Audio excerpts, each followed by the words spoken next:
Bien, a empezar, vamos a retomar el proyecto del Evangelio de Juan. Vamos a continuar, estamos en capítulo 8, estamos a punto de terminar el capítulo. Yo creo que nos toma un par de semanas más y terminamos con este capítulo. Eh, Vamos a leer, voy a leer eh, los versículos que voy a intentar avanzar hoy, o sobre los cuales voy a intentar avanzar hoy. Dice así, Evangelio de Juan, capítulo 8, vamos a arrancar hoy en el versículo 37. Dice, sé que sois descendientes, les pido porfa que presten mucha atención, porque eh, con la lectura que vamos a hacer pueden quedar grabadas muchos de los detalles, los detalles sobre todo de la escena, ¿sí? En algún momento voy a tratar de describir algunos detalles de la escena que se está dando, ¿sí? No sé si se acuerdan, ya esto lo vimos desde el año pasado, así es que habrán algunas cosas que ya se olvidaron. Así es que voy a tratar de ir retomando de vez en cuando algunos de estos detalles para que ustedes se ubiquen en la escena que estamos. ¿Sí? Ok, dice así, sé que sois descendientes, está hablando Jesús con un grupo de judíos y Él está tratando como siempre ha sido su proyecto y su propósito, de salvarlos. Sí, pero algo pasa. Este grupo de hombres tiene una actitud que no les permite entender lo que Jesús quiere decirles. ¿Sí? Ok, es más o menos la idea, pero vamos a ir explicando. Dice, sé que sois descendientes de Abraham, pero procuráis matarme, porque mi palabra no haya cabida en vosotros. Esa es la razón más importante. Lo que ellos estaban escuchando, lo que Jesús estaba diciendo, no encajaba en el corazón de estos hombres. Al menos no hacía el clic que ellos esperaban. ¿Sí? Eh, este, ok, no puedo adelantarme, ya vamos a ir viendo. Dice, yo hablo lo que he visto cerca del Padre y vosotros hacéis lo que habéis oído cerca de vuestro Padre. 39. Respondieron y le dijeron, nuestro Padre es Abraham. Jesús les dijo, si fueseis hijos de Abraham, las obras de Abraham haríais. Dice, pero ahora procuráis matarme a mí, hombre que os he hablado la verdad, la cual he oído de Dios, la cual he oído de Dios. No hizo esto Abraham. Dice, vosotros hacéis las obras de vuestro padre. Entonces le dijeron, nosotros no somos nacidos de fornicación. Recuerdo, les repito, vean la discusión, la escena, la discusión. Necesito que presten atención a eso porque ya no me voy a detener, cuando arranque no me voy a detener en verso por verso. Dice, entonces le dijeron, nosotros no somos nacidos de fornicación, un Padre tenemos que es Dios. Jesús entonces les dijo, si vuestro Padre fuese Dios, ciertamente me amaríais, porque yo de Dios he salido y he venido, pues no he venido de mí mismo, sino que Él me envió. Ahora sí, 43. Dice, ¿por qué no entendéis mi lenguaje? ¿Ve? Ese detalle es muy importante. Porque no podéis escuchar mi palabra. Ahí está la respuesta. 44. Vosotros sois hijos de vuestro padre el diablo. Perdón, sois de vuestro padre el diablo y los deseos de vuestro padre queréis hacer. Él ha sido homicida desde el principio y no ha permanecido en la verdad, porque no hay verdad en él. Cuando habla mentira, de suyo habla, porque es mentiroso y padre de mentira. Vamos a quedar ahí, Roger. No sé si me va a dar tiempo de llegar tan allá. Ok, el año pasado, la vez anterior, la última, no, el año anterior, la última vez que nos vimos, el año anterior, hablábamos acerca de la verdad de Dios. ¿Se acuerdan? ¿Se acuerdan de aquel versículo que decía, y Jesús les dijo, estaba hablando Jesús con un grupo de las personas que habían creído en Él, y Él les dijo, si vosotros permaneciereis en mi palabra, seréis verdaderamente mis discípulos. ¿Se acuerdan la frase que sigue? Y conoceréis la verdad, y la verdad os hará libres. ¿Se acuerdan? Esta verdad, hablamos de esta verdad y hablamos muchos detalles sobre esta verdad.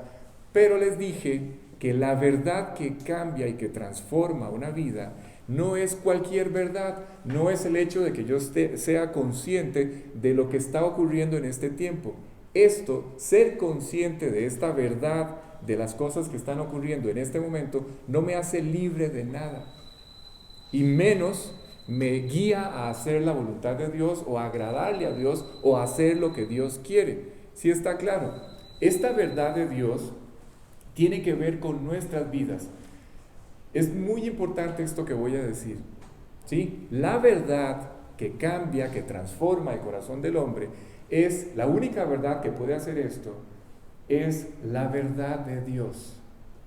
¿Sí? Ya ustedes saben cuál es esta verdad. Esta verdad de Dios tiene que ver con nuestra vida, tiene que ver con ustedes, tiene que ver conmigo. Es la verdad de Dios para nuestra vida. ¿Qué es lo que intento decir? Dios no está de acuerdo con nuestra vida. Esto es lo que intento decir. La verdad de Dios es una verdad que tiene que ver con nuestra vida. ¿Por qué? Porque Dios no está de acuerdo con la vida que ustedes y yo tenemos. Por eso, y solo por eso, tiene una vida nueva para nosotros. Y esta es una vida completamente diferente.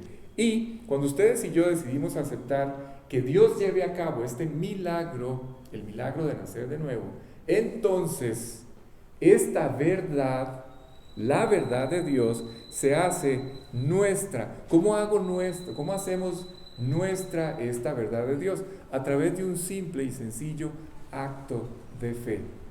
Es la forma, la única forma a través de la cual, el único medio a través del cual yo apropio esta verdad de Dios, la verdad que transforma. Así es que esta verdad se hace nuestra a través de este acto de fe. Y Dios, una vez que Él entra al corazón, una vez que yo apropio esta verdad, entonces Dios se encarga de que estando allí dentro, esa verdad cobre vida.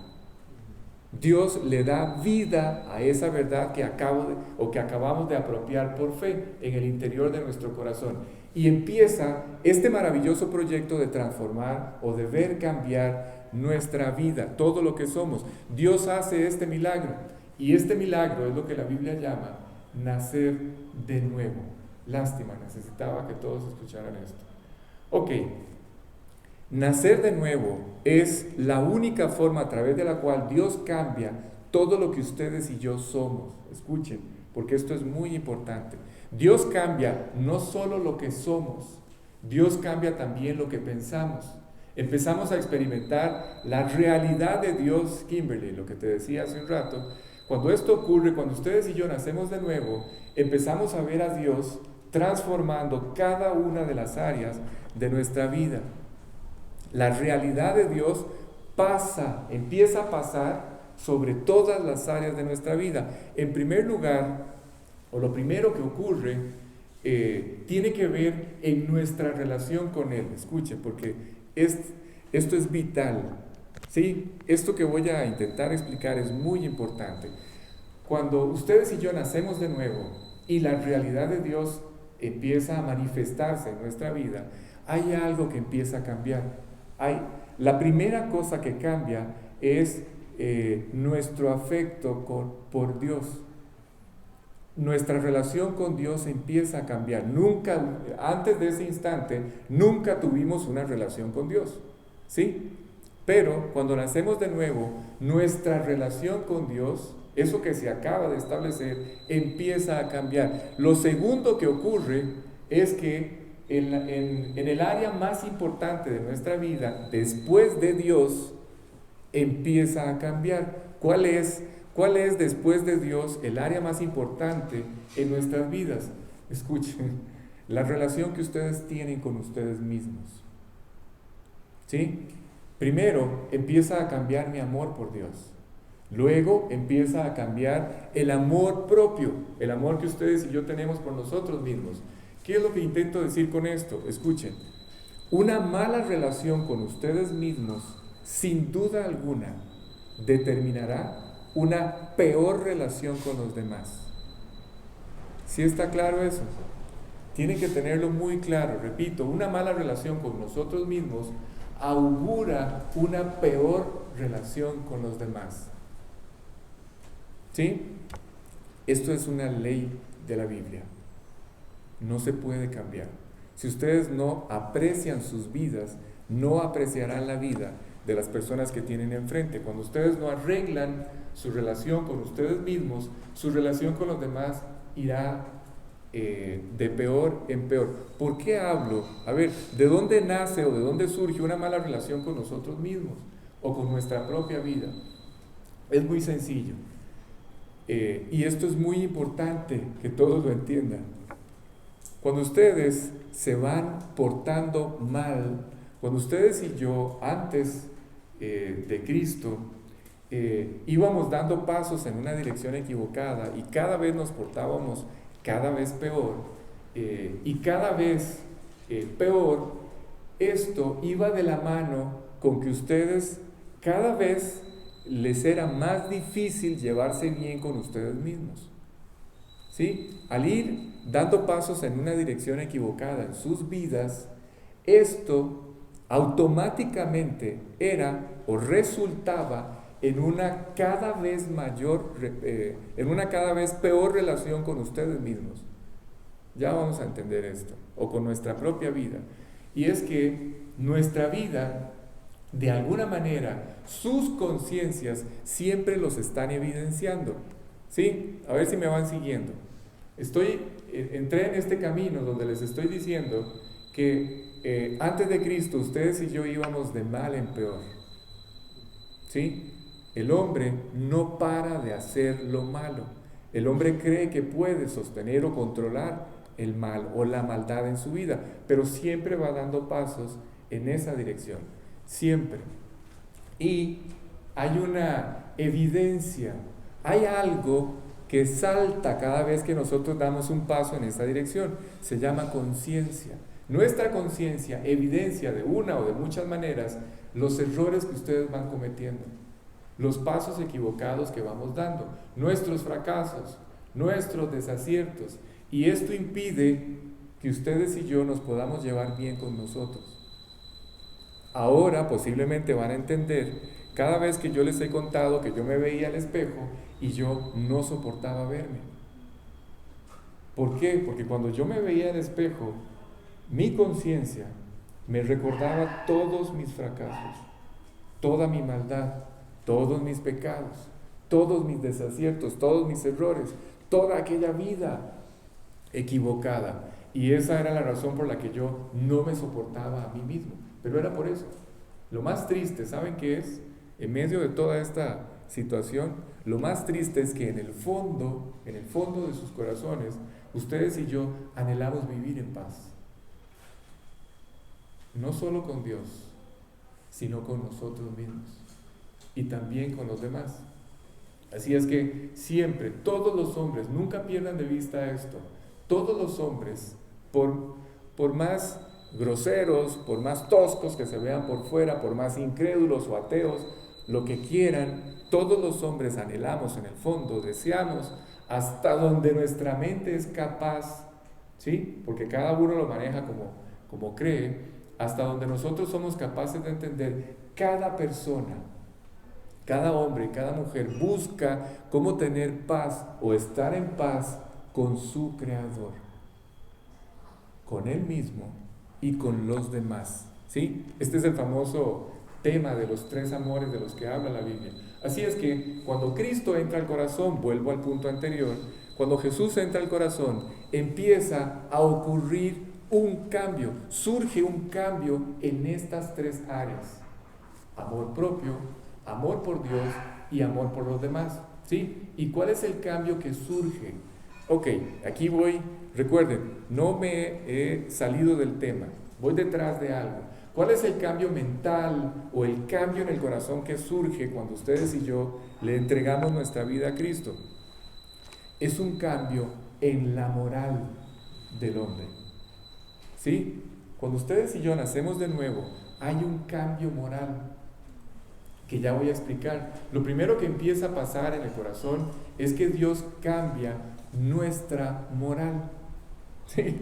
¿Por qué? Porque la mayoría de los problemas que ustedes y yo hemos tenido en nuestra vida son precisamente resultado de una mala moral o de una mala conciencia. ¿Sí? Nuestro mayor problema, para aterrizar esto que estoy diciendo, son nuestras debilidades y nuestras faltas. Ese es nuestro mayor problema. Cuando Cristo entra al corazón, Él opera un cambio en nuestra moral. Las cosas empiezan a cambiar. Dios empieza, dicho de otra forma, y esto es maravilloso, Dios empieza a romper cadenas. ¿Sí está claro?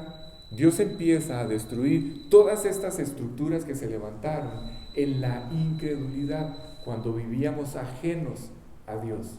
Dios empieza a destruir todo esto, todas estas tendencias, todos estos apegos a todas estas estructuras o conductas equivocadas en las que por lo menos yo viví por muchos años.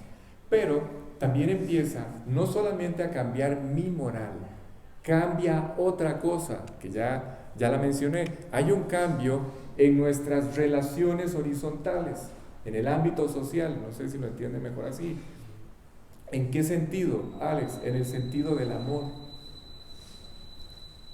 Aprendemos o empezamos a aprender, como nunca lo habíamos hecho, a amar a las personas que nos rodean. ¿Sí? Ok, cuando ustedes, escuchen, estoy tratando, por si no se han dado cuenta, de resumir lo que pasa cuando ustedes y yo nacemos de nuevo. Todas estas cosas que estoy citando es lo que Dios afecta en primer lugar. ¿Sí? Cuando ustedes empiezan a verse victoriosos, cuando ustedes empiezan a ver que pueden caminar por encima de todas aquellas cosas que en el pasado los humillaron, entonces cuando ustedes empiezan a ver algunas victorias en su vida moral y al ver surgir un amor diferente, no solamente hacia su propia vida, sino hacia su semejante, entonces ¿saben qué es lo que pasa? Dios empieza a hacer nacer algo que no es natural en el hombre. Empieza a surgir un proyecto maravilloso de amar a Dios.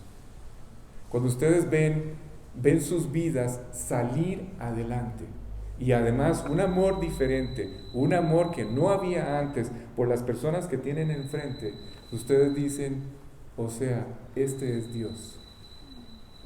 Entonces ustedes empieza a surgir en el corazón un amor diferente, maravilloso, un amor que nunca hubo en nuestro corazón por Dios. Y ese amor por Dios es la fuente de todo lo que estamos hablando.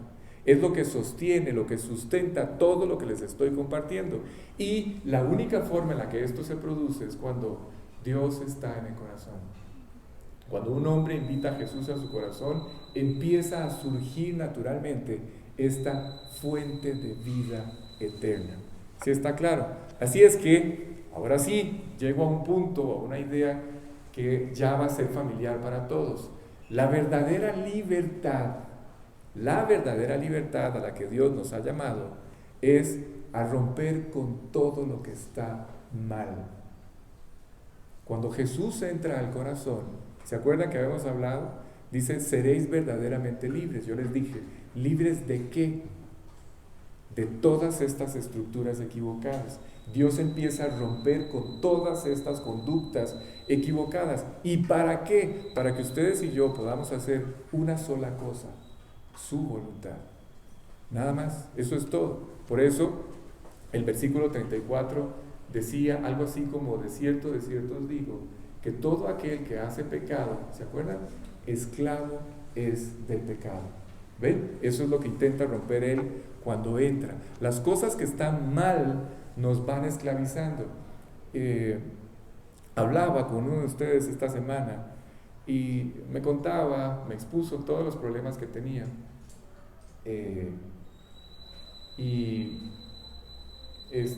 Fue inevitable pensar en esto. ¿En qué? Hay cosas que están mal en sus vidas, en la mía, pero escuchen esto. Ustedes y yo no las vemos como deberíamos de verlas. Estas cosas muchas de ellas son groseras, pero delante de nuestra conciencia son algo sutil. Son algo que para nosotros pensamos que no debemos intervenir o que no es necesario que Dios intervenga en estas estructuras. Pero lo que ustedes y yo no nos damos cuenta es que nos van esclavizando. ¿Sí? Y es muy sutil la manera en cómo van tomando el control de nuestra vida. Esas cosas que parecen inofensivas, especialmente algunos vicios y algunas reacciones equivocadas. ¿Como cuáles, Alex? El enojo y la ira, por ejemplo. Y de repente, ustedes y yo nos damos cuenta de que no podemos vivir sin esas cosas. Llega un momento en donde ustedes ya no saben cómo librarse de estas cosas. Porque de alguna manera, ustedes y yo por mucho tiempo creímos que nos ayudaban. Creímos que nos podían sacar adelante o que nos ayudaban a escapar de ciertos problemas o de ciertas dificultades o que de alguna u otra forma nos llenaban o nos satisfacían. Aunque tengo que serles sincero, algunos de ellos, algunas de estas conductas, lo único que generan es un desaliento terrible, porque yo soy consciente de que no estoy haciendo lo correcto. Pero cuando ustedes y yo escuchábamos esto, cuando yo pensaba en este ejemplo que les mencioné, no se trata, escuchen, no se trata, y esto vale la pena mencionarlo todas las veces que sea necesaria. Cuando ustedes y yo escuchamos esto e inmediatamente pensamos en lo que está mal en nuestra vida, no se trata de que ustedes y yo digamos o le digamos a Dios que ya no vamos a volver a caer en ese error. No, yo no estoy hablando de esto. No vayan a cometer este error, porque ustedes no pueden en sus fuerzas dejar de hacer esto que está equivocado. ¿Qué se hace entonces, Alex? Bueno, es pedirle a Dios que así como cambió otras áreas sin que yo me diera cuenta, escuchen, pedirle a Él que así como hizo esos otros cambios, que cambie esa área también. Esto tiene truco. Ya no vuelvo a decir que es difícil de entender, pero no es difícil de entender. Esto tiene truco, lo que acabo de decir tiene truco. ¿Sí? Porque cuando ustedes le dicen a Dios, Dios, yo necesito que cambies esto, automáticamente ustedes se incluyen en ese esfuerzo. Y Dios no quiere que ustedes se incluyan, porque ustedes y yo no podemos alcanzar a lograr hacer esos cambios. Él no está esperando de ninguno de nosotros que nosotros lo hagamos, de ninguno. ¿Oyeron?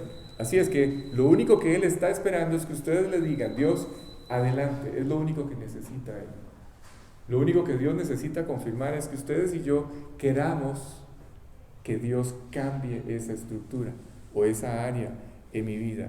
¿Para qué? Para que Él pueda sacarnos adelante, para que Él pueda romper con esa estructura, que eso es lo que decía aquel versículo que ya estudiamos, ¿se acuerdan? Dice, así que si el Hijo os libertare, seréis verdaderamente libres. A eso se refiere. Ok, recuerden que estamos entonces, les decía en el capítulo 8 del Evangelio de Juan, cronológicamente, buen detalle, cronológicamente en dónde estamos. Ok, les voy a dar, recuerden, les dije que iba a ir añadiendo ciertos detalles, cierta información para que ustedes se volvieran a ubicar en la escena en la que estamos. En este punto, ¿se acuerdan cuál es la fiesta que se está celebrando?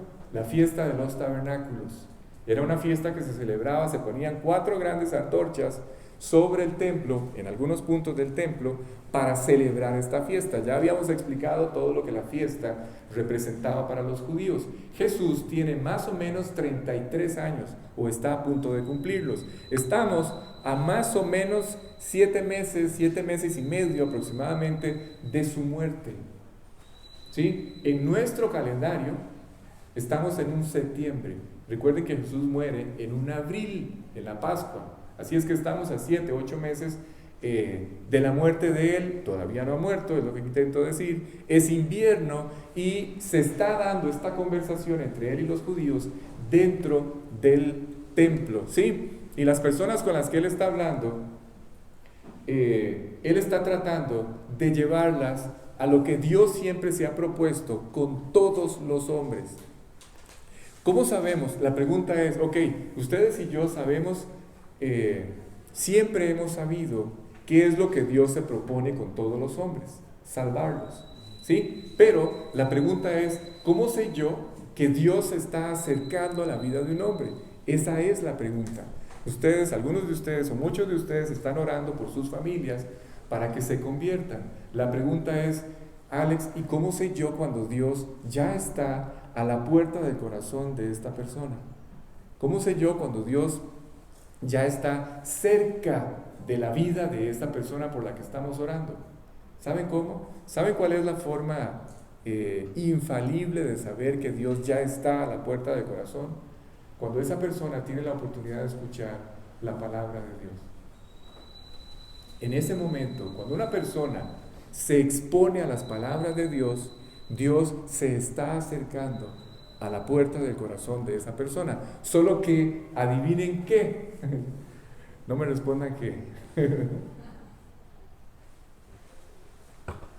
Solamente que adivinen qué.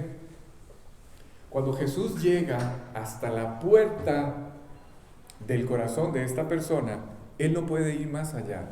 No puede llegar más lejos que a la puerta del corazón de la persona. ¿Sí está claro? Necesito que eso esté muy claro. Cuando Él llega a la puerta del corazón, es decir, lo voy a decir de otras formas. Cuando la persona empieza a escuchar que es invitado a conocer a Jesús o a invitar a Jesús a su corazón, cuando la persona empieza a escuchar hablar acerca de volver a nacer, cuando la persona empieza a escuchar decir de alguno de nosotros que tiene que creer o apropiar en aquello que nosotros le estamos compartiendo, ese es el momento, o más bien, esa es la indicación de que, según la Biblia, ¿sí? Es muy importante, esto es según Dios, según la Biblia. Esa es la indicación de que Dios decidió llegar hasta la puerta del corazón de ese hombre. ¿Sí está claro? Ok, pero para entrar la persona tiene que invitarlo. La persona, una vez que él está tocando la puerta, tiene que decidir abrir la puerta. Dios no la va a abrir a golpes. ¿Sí? Él es un caballero. Así es que en el momento en que ustedes y yo tomamos la decisión de invitarlo al corazón, Dios se va a encargar de que ustedes y yo empecemos a vivir una victoria sobre todos estos aspectos equivocados de nuestra vida. ¿Oyeron? Ok, así es que recuerden, por favor, no depende de nosotros el cambio.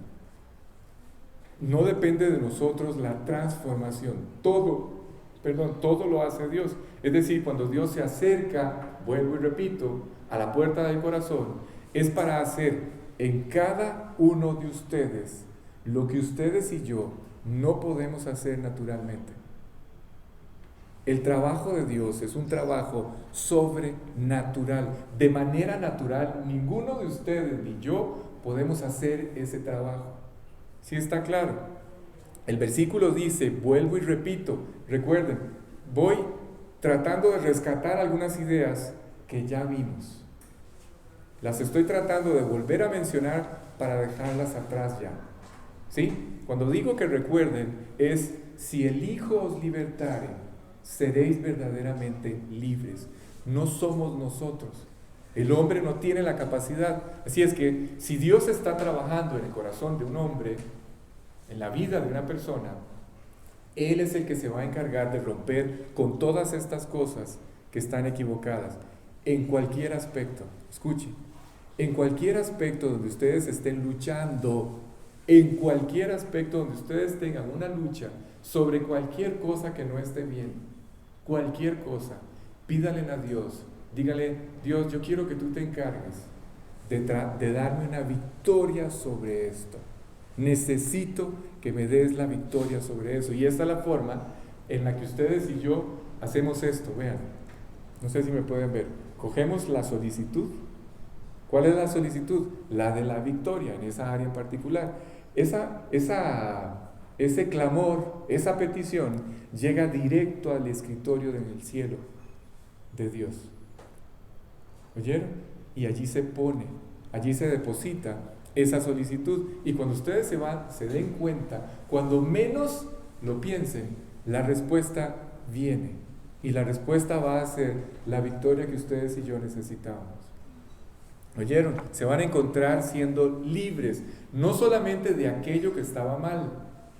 ¿Se acuerdan? Porque la idea es, y conoceréis la verdad. ¿Cuál verdad?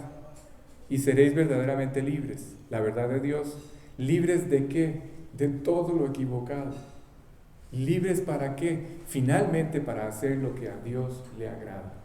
¿Sí? Ok, y vamos a empezar naturalmente, ahora sí, a querer agradar a Dios. Vamos a querer naturalmente buscar hacer lo que Dios quiere que hagamos.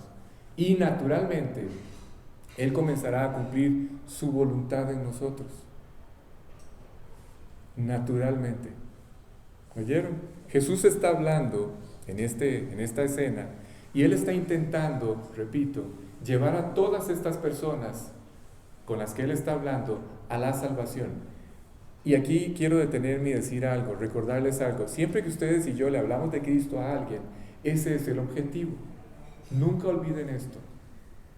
Cuando ustedes empiezan una conversación acerca de Jesús o acerca de la Biblia, el objetivo al final es que la persona le entregue su vida a Cristo, que se convierta.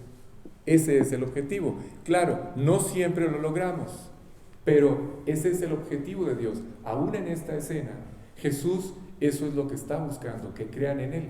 ¿Y por qué no siempre se logra este objetivo? Porque finalmente el hombre es dueño de su propia voluntad. El hombre sigue siendo libre. ¿Oyeron? Libre de tomar la decisión en relación a cualquier cosa que Dios le proponga. Él sigue siendo libre a lo que Dios le propone. El hombre finalmente es quien determina si acepta que Cristo entre en su vida y haga este milagro de cambiar todas estas cosas. ¿Por qué? Porque Dios no lo puede hacer si el hombre no lo permite. Pero una vez que lo permite, escuchen, Dios se encargará de hacer todo lo que ustedes y yo no podemos hacer. Así es que volvamos a la conversación. La gente que estaba con Jesús estaba confiada en algo. ¿Se acuerdan? ¿Se acuerdan que la última vez hablamos de las tarjetas? Que cada vez que nosotros hablamos de Dios con alguien, saca su tarjeta y dice, yo pertenezco a una religión. ¿Se acuerdan de esas tarjetas? Bueno, ok.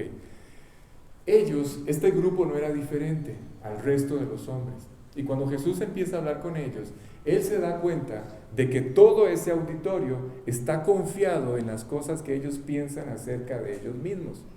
Ya los leímos. No, Jesús, no te equivoques. Nosotros no somos hijos de fornicación. Nosotros somos hijos de Abraham. ¿Ven la etiqueta religiosa?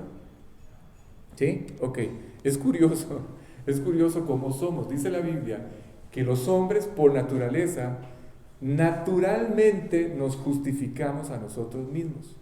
¿Qué quiere decir esto? Quiere decir que ustedes y yo con mucha facilidad nos convertimos en juez y parte. A ver, ¿cómo es eso? Cuando ustedes están haciendo algo equivocado, ustedes tratan de encontrar la forma o la manera de verse delante de sus propias conciencias como inocentes cuando son culpables. ¿Sí está claro? Intentamos de todas las formas posibles de justificar lo que no se puede justificar y de que esas cosas no se vean tan mal. Esto es una reacción natural, así es que el hombre en esa opinión, ahora, ok, escuchen esto, porque esto es muy importante entenderlo. Cuando digo esto es para que ustedes entiendan la naturaleza de las personas con las que van a hablar. ¿Ustedes saben por qué el hombre insiste en esto? Cuando el hombre justifica lo que no se puede justificar, cuando el hombre intenta verse como inocente en una escena en la que evidentemente es culpable, hay algo que pasa aquí y aquí. Escuchen, vean lo peligroso que es esto. Cuando el hombre tiene esa opinión falsa acerca de sí mismo, como ellos la tenían, ellos pensaban que por ser descendientes de Abraham, que por ser genéticamente, tener genes allí de judíos, ellos ya eran salvos y eran perfectos y aceptados por Dios. Pero esto no es así. Cuando yo me justifico a mí mismo de la forma que sea, hay algo que pasa aquí y en el corazón. Esa opinión que yo tengo acerca de nosotros, o que nosotros tenemos de nosotros mismos, nos desorienta, nos desubica y no nos permite entender o enfrentar lo que está mal en nuestra vida. No nos lo permite hacer. ¿Sí? Ok, cuando Dios se acerca, intento decir esto, cuando Dios se acerca al corazón de un hombre, lo primero que Él quiere que hagamos, o lo primero que Él quiere hacernos entender, es que ustedes y yo estamos mal. Lo que Dios quiere que nosotros veamos claramente es cuál es nuestra condición delante de Él. ¿Cuál es? Estamos completamente perdidos. Estamos echados a perder. No servimos para nada. ¿Sí? Eso es lo que Él intenta cuando se acerca a nuestra vida. Vivimos nuestras vidas y de seguro nos damos cuenta de que no estamos bien, de que nuestra vida no está bien. Yo no sé cómo les pasó a ustedes, pero cuando yo escuchaba toda esta propuesta de la que hoy estamos hablando, cuando yo escuché por primera vez que toda aquella forma en la que yo vivía, de acuerdo a lo que Dios pensaba, estaba completamente equivocada, cosa que yo ya sabía, cuando yo empecé a escuchar esto, empecé a descubrir la verdadera realidad de mi vida. ¿Sí? Esto es muy importante. Y cuando escuchamos esto, por primera vez, en aquel momento, yo acepté delante de Dios la realidad de mi vida.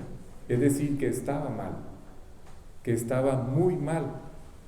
Solo, escuchen, solo que ahora aquella opinión no se generó aquí. Solo que aquella opinión no era mi opinión acerca de lo que yo hacía.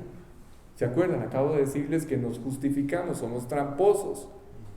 Ustedes y yo juzgamos mal las cosas que hacemos.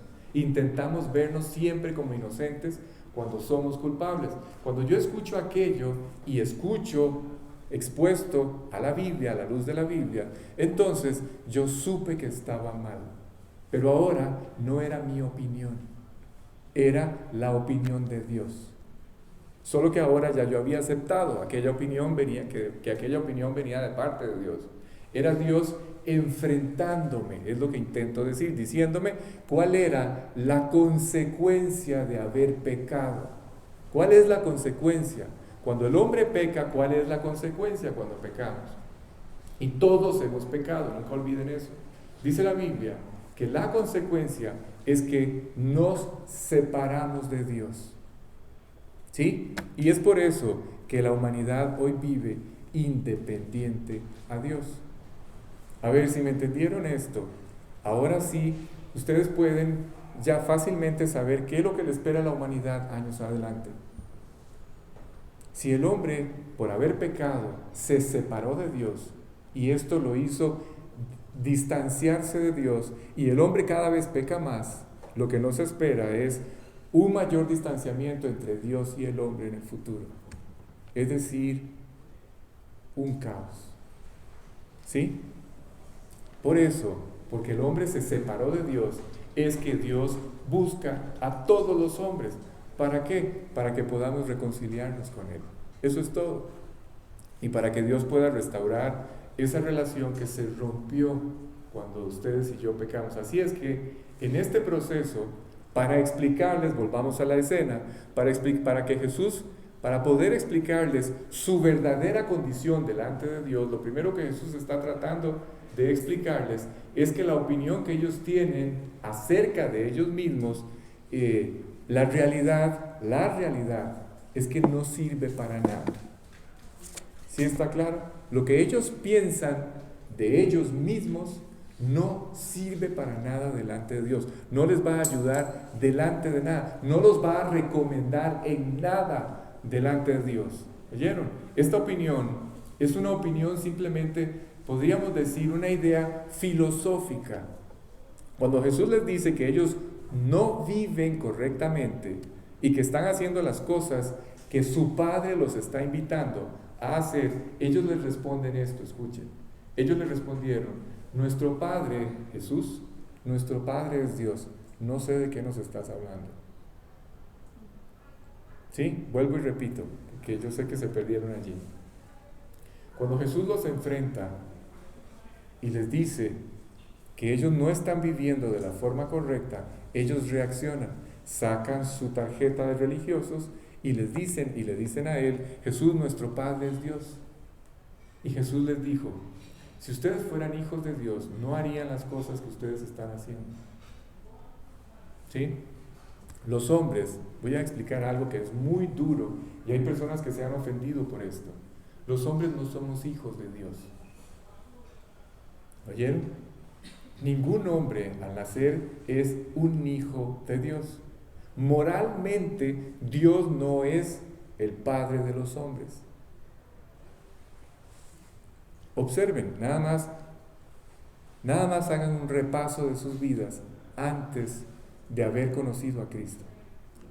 Nada más échenle un vistazo, observen a la humanidad hoy y se van a dar cuenta de que es impresionante la capacidad que el hombre tiene para vivir de una forma equivocada, de manera mentirosa. Pero la pregunta es, Alex, bueno, ¿por qué actuamos así? ¿Por qué el hombre actúa así? Porque moralmente todos los que habitamos en la tierra tenemos un padre moral. ¿Y saben qué? No es Dios. De ninguna forma es Dios. Dice la Biblia que esa es la razón por la que nos comportamos como nos comportamos. Escuchen, ya avanzamos, Roger, ya voy por el 42. Vamos al 42 y 43, pongamos esos dos en pantalla, por favor. Y voy a terminar con este.